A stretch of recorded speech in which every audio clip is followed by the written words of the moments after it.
Well, hello there on this bright sunny day, and welcome to Coolest Life. My name is Tony, and I'm here to take you through this lodge. This is St. George Lodge number 33 here in St. George, Utah. And as you can tell, it's a fairly new building. So I'm looking forward to this because I like newer buildings. I like older buildings for their aesthetically pleasing architecture. But I like newer buildings because normally there's no stairs. Like even those, they got a ramp for that. Love loud motorcycles. But anyway, so we're going to go inside here and check it out. I can tell this is definitely really new, probably less than 20 years is what I would say. But they've got asphalt driveways, no grass and no rocks you're going to park on here. Also more parking around the other side. So let's go on inside and take a look around. I'm going to take you with us because you've just entered the Coolest Life, Masonic Edition.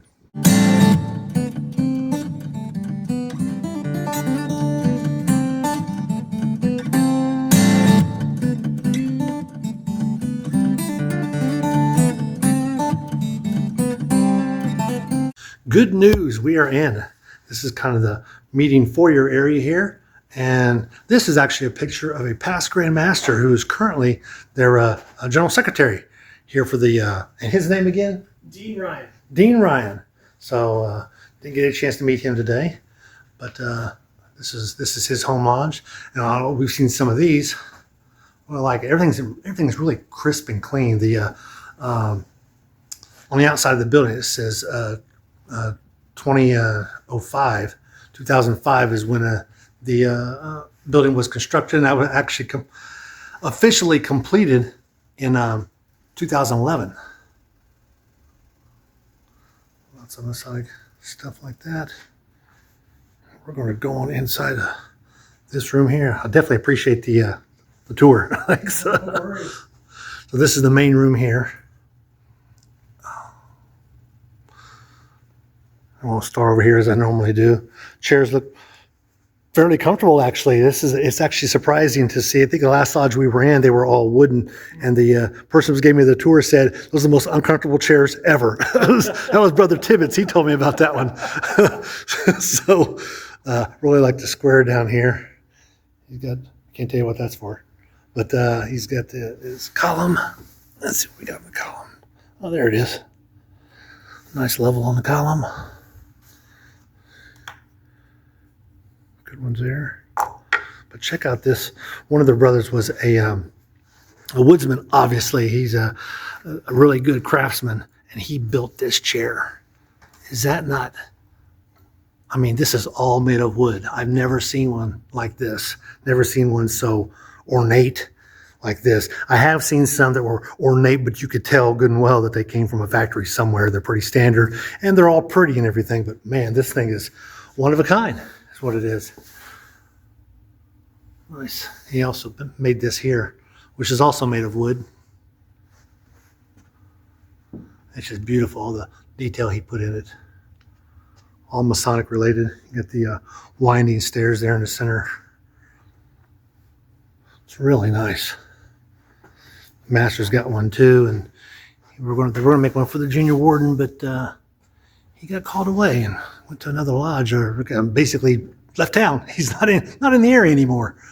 We've seen these before too. Sometimes they use these for instruction through degrees or what have you, but you can look up that kind of stuff online. And of course, you know, when I first came here to Utah, I saw the beehive here, and I looked it up in Utah. Sure enough, they said it's a symbol of industry.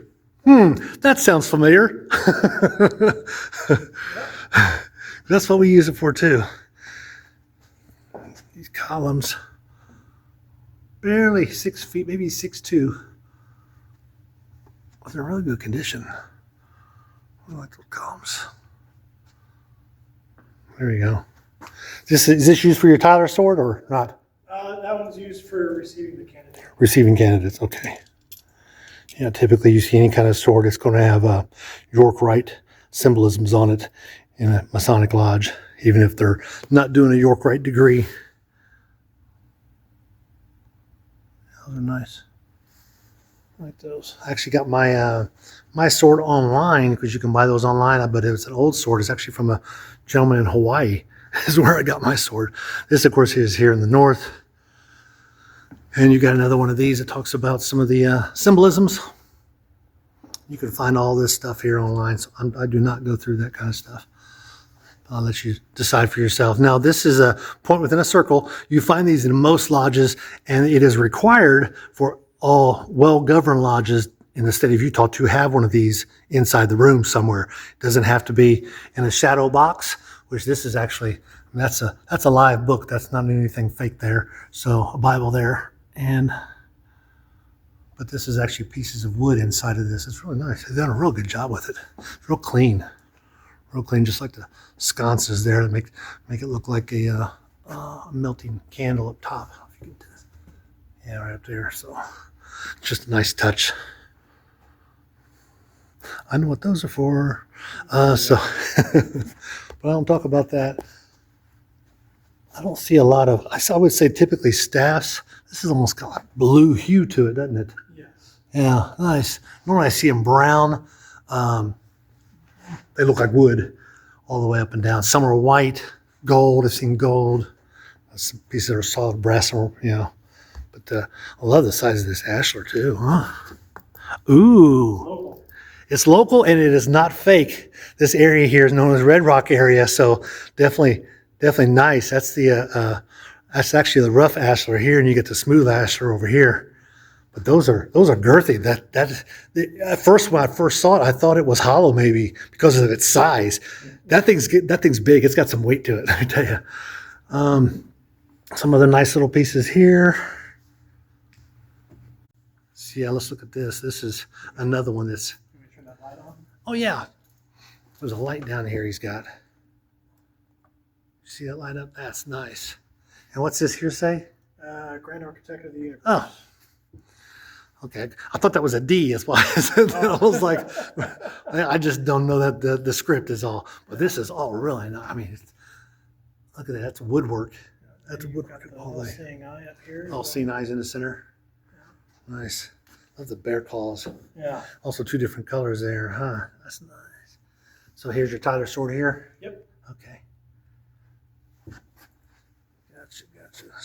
Some places start with the Tyler sword at the altar. Some start it with outside the door, and some start it over here by the worshipful master. Depends on their degree work. Yeah. So looks like that. Now I see these labels across the sides here. These are past masters of the lodge.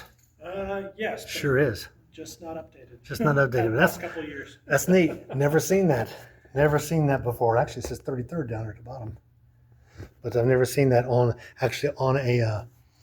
a chair before. No. Where the master sits. Normally they've got pictures across the wall, but then they're in the process of getting those put up also. So in here, and I just asked him about this, inside of this, it opens up, and that is their charter. So I know most lodges, their charter would be seen on the wall, but that's actually their charter of their lodge. So you cannot have a regular lodge meeting without a charter present. Didn't say it has to be displayed.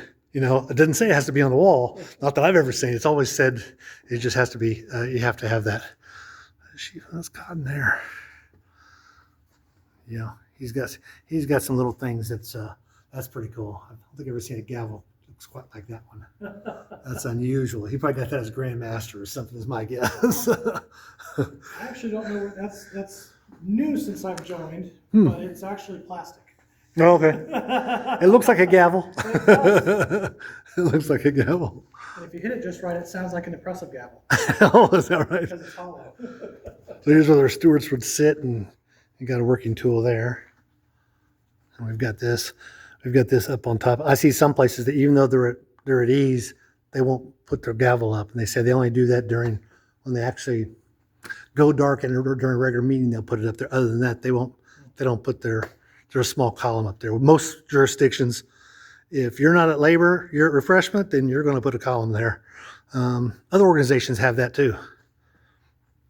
And last but not least, let's look at our altar here. Got a kneeling board. We don't put a kneeling board on this end because part of their work, so I'm told, the master would never kneel. Unlike some other jurisdictions, you'll see a kneeling board may look like that and they're on this side, but their master does not kneel through their degree work or any other time. But Sometimes we will bring another kneeler out Yeah. for installation. For installations, For okay. the installing chaplain. Okay. Oh, okay. Yeah, that would make sense.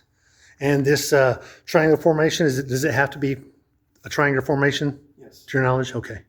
Because I think I was in Salt Lake City, and one of the rooms I went into, they were all lined up. The cleaning people probably moved it, is my guess. That could well be. So that's a nice set there. They actually got a piece of plexiglass on top of this. Keeps it from scratching, so that's good. I'm not going to open that because we've seen a lot of those Bibles, and in fact, I've got one of my home lodges just like it. I really like it. Looks great. I realized I didn't do a closing video from inside. I forgot to do that video. Oh well, but I'll do it now. So I really appreciate going to see this lodge, St. Charles Lodge number 33 here in St. Charles, Utah. It's a really nice lodge. I really thought those chairs were cool. That wood workmanship was just never seen that before. And that's some of the things I really like about doing these videos is you can see things that you've never seen before and may never see again. But I'm gonna let you go. Be sure to like and subscribe, and tell your friends that they're here in St. Charles, way down south here in Utah in the southwest corner. Come visit this lodge. I'm sure they'll welcome you like they did me with open arms. But I need to get back here, out here living the coolest life, Masonic edition.